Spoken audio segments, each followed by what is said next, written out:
Hey guys, Buffy Game Back today, bringing out a video for our favorite weapon series for our tactical weapons. And what we're going to be doing here in this video, going through all my classes right now, everything, pulling out all the stops, what we can do to combat here the Season 4 of Cold War integration, current meta for Call of Duty Warzone. So I'm going to show you some pretty cool loadouts. We're not going to go too much into detail like we typically do because I want to get through all of my loadouts for you guys, just what's been working best for me in Season 4, and we'll go through them here in this video. So if we back out, we'll get right into it because we have a lot to cover. We're going to cover all 10 of my classes here. So, first off, just to open this up, Season 4 of Cold War, even though they just did some recent nerfs to the FAR 83 and other weapons like that, we have a lot of Cold War weapons taking priority over Modern Warfare weapons, and a lot of the Cold War weapons like the FAR 83 just don't have any recoil, things like that. Very low skill weapons, which is fine because this is an arcade shooter. However, what can we do or use what weapons can we use to really outplay or kind of compete with the meta without going fully meta? So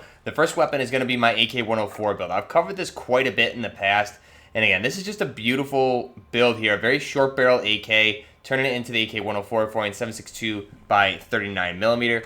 We're going to run the standard suppressor on this one, the 15.5 inch ultra light, just for the strafe speed. This is mainly used for close quarters combat. We're not using this for anything at range. We're going to run the Cobra optic with the shade here just because it's a Russian weapon for a Russian optic. Those two match up well together.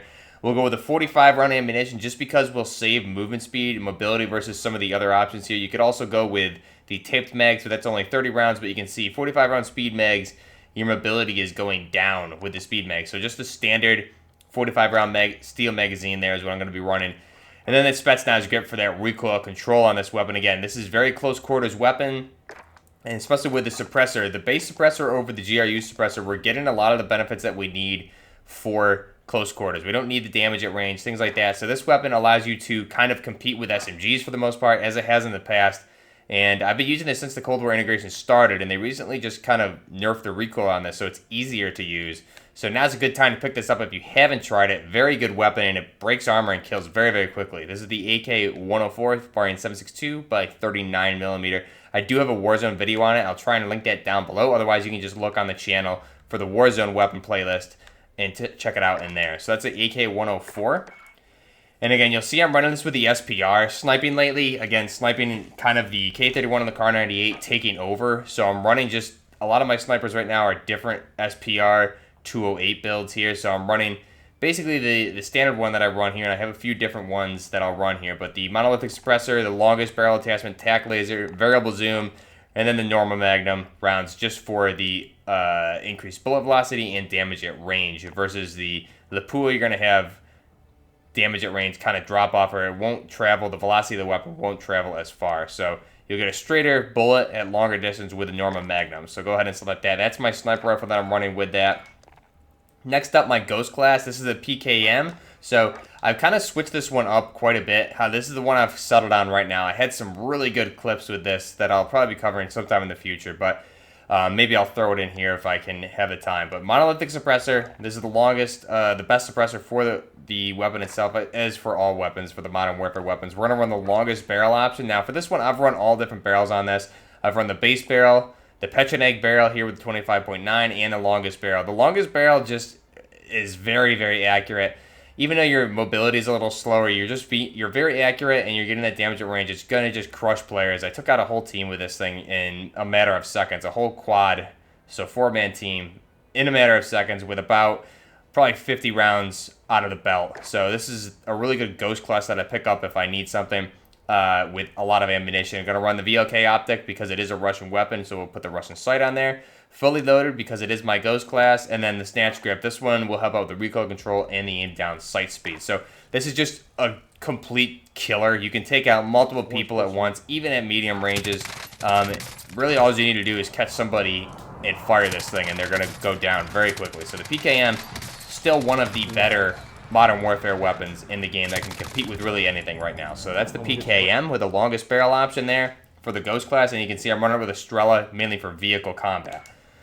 Next up, this is another anti-vehicle Ghost class that I'll pick up once in a while here. This is the Rytec AMR converted to the XM109, firing those 25 by 59 millimeter explosive rounds. So we have the suppressor, the longest barrel, tac laser. We have the base optic because we don't need a zoom for this because there's no real point in using it. Stock option is base, and then we'll go ahead and put on the conversion for the ammo with the explosive rounds.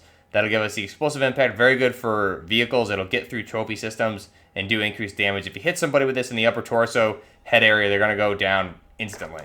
And next up with the bipod, we have the bipod again, just for crouch and recoil control. It won't hurt us at all with any of the cons. So this is the Rytec AMR. Again, this is mainly like, okay, if I'm going to be kind of posted up somewhere and there's a chance of a lot of vehicles, this is something I can definitely also use. Or if our squad needs something, I'll just get this. That way we have it as an option in case. And then I'm also have a Strela in this. That way we have two options, which one I want to take there. Next up, the Kilo 141 or the HNK 433. So again, you can see my secondary is going to be the Joker for anti-vehicle. And then the Kilo, obviously this thing got nerfed to the ground, but it's still very, very good at the medium ranges. So we're going to run the monolithic suppressor, the longest barrel option, the integral hybrid, that Leopold hammer, so we can toggle between the 3.25 and the top mounted delta point. Also the 60 round magazine and the commando foregrip on this thing. So this is the HNK 433, just a great weapon. They nerfed the heck out of it long range, so you really want to use this for medium range engagements. But again, it still has low recoil, but compared to anything Cold War wise, like the FAR 83, the Krig, it has just way too much recoil, which is odd. Hopefully this is something they fix going forward, the discrepancy between the recoil on the Modern Warfare guns versus the Cold War guns. But Modern Warfare gun-wise, this thing's pretty easy to control. Again, you just got to beware of the bullet drop-off at the ranges that they did nerf on, because it will take a lot of bullets to hurt at ranges. Hopefully they give this thing a slight buff going forward. But that's our HNK 433. Again, a good option there, running it with the Joker. Next up, we have the XM4 or the M4 here for the Cold War weapon. So this is one of two Cold War weapons, the other one being the XM104. And again, this thing, I had this unlocked and leveled up fully without ever really using it in a class. So just from picking it up on the ground when it used to be ground loot, running the agency suppressor, running the 13.7-inch takedown barrel for effective damage range, horizontal recoil control, so that way I only have to control the vertical.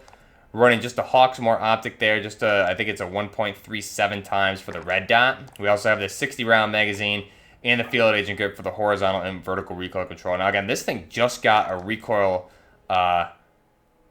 nerf actually, so it has less recoil than it used to, and it's still, the damage and everything is very comparable to the AK-104. I was playing with this a little bit just because I needed to pick up a Cold War weapon to try and compete with players that wasn't quote-unquote meta, and this is kind of what I settled with. So this is our XM4 class. Again, very effective, very easy to control, and a really all-around good weapon that you can engage at pretty decent long, medium ranges with this thing. And again, I have another SPR build here that you'll see. This is almost the same. The only difference I did with the other one is I put on the ZLR Overseer for the recoil control and the stability. So yeah, my ADS and things like that are a little slower, but I built a couple classes like this just so I could test it out. Now, a cool option for this may be to put on the Lapua rounds just to see what that's like, because you get the increased damage. And if you have the best stock option, I'm curious how that would perform. But again, very good SPR build here. Probably the only thing that can really effectively compete with the K31 and the Kar98. Next up, we're going to run the SIG 556 or the Grau. So the Grau definitely had its meta, and because it's Season 4 and the Cold War meta is just kind of ridiculous, I took out kind of the weapon I never liked to use, but now I'm happy to use it if I need to. So monolithic suppressor, 26.4-inch Archangel barrel. We have the 3x optic there with the VLK, and then the 60 round magazine and the commando foregrip. So not something that looks aesthetically pleasing with that optic. However, if I need to use this, I will. And again, very low recoil. So this is actually lower recoil than the Kilo. You can get all your shots on target very, very easily. High rate of fire. So this is still one of the best competitors to the Cold War weapons from the Modern Warfare weapon class. So this is our SIG 556. We'll go ahead and back out. And again, you can see just another SPR build. The same thing we just went over with the Overseer stock there. Those are really my different sniper combinations. Next up being the Ace, or the modernized Galil. So again, this is basically the same thing you've seen. This thing did get recoil and damage nerfs going back to, I think, 2 patches ago.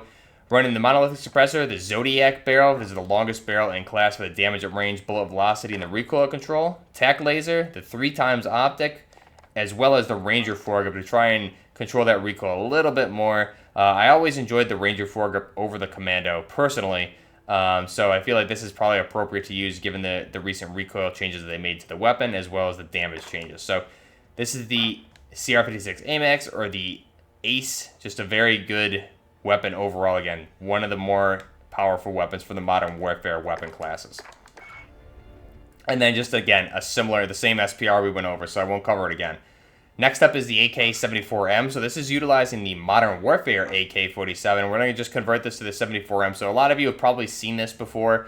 If you follow the channel, we're going to run the PBS-4 or the Monolithic Suppressor. The Spetsnaz Elite Barrel, I feel like, is really just the best option for the Modern Warfare AK, because you get that damage at range and the bullet velocity increase as well, with the cons only being the ADS speed. Put on the Monaco Reflex sight there, which is just that Russian OKP-7 optic. And then we'll put on the 5.45x39 ammo conversion and the Ranger foregrip. So overall, this thing still has a very, very fast time to kill at close ranges. So this is really built for your close to medium ranges. Definitely don't try to engage at long range with this. But close to medium range, the 5.45 rounds really hit hard. And again, this is very competitive, even with a lot of the Cold War weapons, if you're within the right ranges. So that's the AK-74M. And again, you can see running that with a Joker class here for anti-vehicles. Just a Ghost class again if I need it. Next up, we're doing the Cursed M16. So again, in an effort to try and compete with the Cold War weapons, we're running this monstrosity of an M16 or an M4 conversion. So we're running the Monolithic Suppressor, the M16 Grenadier stock, the VLK 3x optic, the 60-round magazines, and the Commando foregrip. So obviously, we have a barrel with a heat shield for the M203 grenade launcher with no M203 grenade launcher. It looks super ugly. However, it has almost no recoil, and again, a very effective weapon here. Mobility-wise, it's going to hurt a little bit, and your ADS speed is going to be terrible. But again, if you're looking for a beamer at long ranges for AR that can compete with some of these Cold War weapons, this is definitely one of them. So I have this in there just in case I get desperate enough to use it. And then again, we have the same SPR class setup. And last but not least, we have the Odin, our moderator, inspired, and I guess he is definitely by far a good friend of the community and myself here. So we have his inspired Finn LMG. So this is a loadout that he was using a few seasons back that I really kind of fell in love with since. And I usually put this and rotate it into my class setup. So we're running the Monolithic Suppressor, base barrel, which is an odd one, but again, it actually works very well for this weapon. We're going to run the TAC laser for that increased ADS speed, 4x flip so I can get that zoom magnification if I need it, or I can just use mainly that EOTech for the close quarters engagements, close to medium. We have the XRK M309 stock. This is the proprietary stock for Knights Armament Company that comes with the weapon, typically. So that'll help with the ADS speed. The cons are the aiming stability, or it'll help with the aim walking movement speed, excuse me.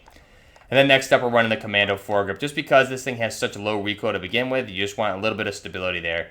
So the Commando foregrip works really well with it. Now, you could swap a few things out here. You could swap the stock option for either a Hunter round of the NATO, or even if you really wanted to go with the long shot advantage, or you could go with the adverse barrels. However, long shot advantage, I think the Finn LMG of the Knights Armament Company LAMG is extremely underrated just because it has so low recoil. So you can really build this thing out with the base barrels, not the adverse barrels, but the base advantage barrels, with the standard low rate of fire, and really conserve ammo and use it effectively like it's supposed to be used in real life. And especially if you have a long barrel on it, you can engage at pretty long ranges and almost guarantee you're going to hit every single shot because of the low recoil. Granted, it has a low rate of fire. You don't get a headshot multiplier, but again, this is something you can depend on to accurately hit opponents. And the reason behind using the base barrel here with these ADS and mobility attachments is to use it similar to an assault rifle, because really in real life, that's the role this is supposed to fill. It's a light assault machine gun. It's supposed to fill the role of an assault rifle with more ammunition. So it's kind of like a secret squad automatic weapon. It's meant to fire and act like an assault rifle. However, you have a lot of ammunition to provide support when needed. So this is the Knights Armament Company LAMG with a Finn LMG. And then I'm running this with an AX50 here. You can just check this one out. The AX50 Monolithic Suppressor, 32-inch barrel, TAC laser, variable zoom, and the Singard Arms stock option for the aim down sight speed. AX50 is still a really good weapon, I think. This is one of the more underrated sniper rifles. But again, for those, it has a little bit of bullet drop, a little bit more than the HCR, but still a very, very effective sniper rifle that I do enjoy using now and then. So this is the AX50. Let me know down below which one of these loadouts you think is the best, which one's your favorite of this list, things that I may have missed. This is just what I have in the rotation right now. I switch up my classes almost daily, but I wanted to just cover what I have in the rotation right now mainly to see, so you guys can see what I'm using to combat some of the Season 4 meta for the Cold War integration. So let me know down below what you guys think. I'm going to leave you guys with that. Let me know what your favorites are, any suggestions that you think I should use that hopefully is a little bit off meta, and I'll give it a try. Again, let me know down below. This is our Tactical Weapons series. I believe this is part 14 or 15. Till next time, Buffering Gaming, out.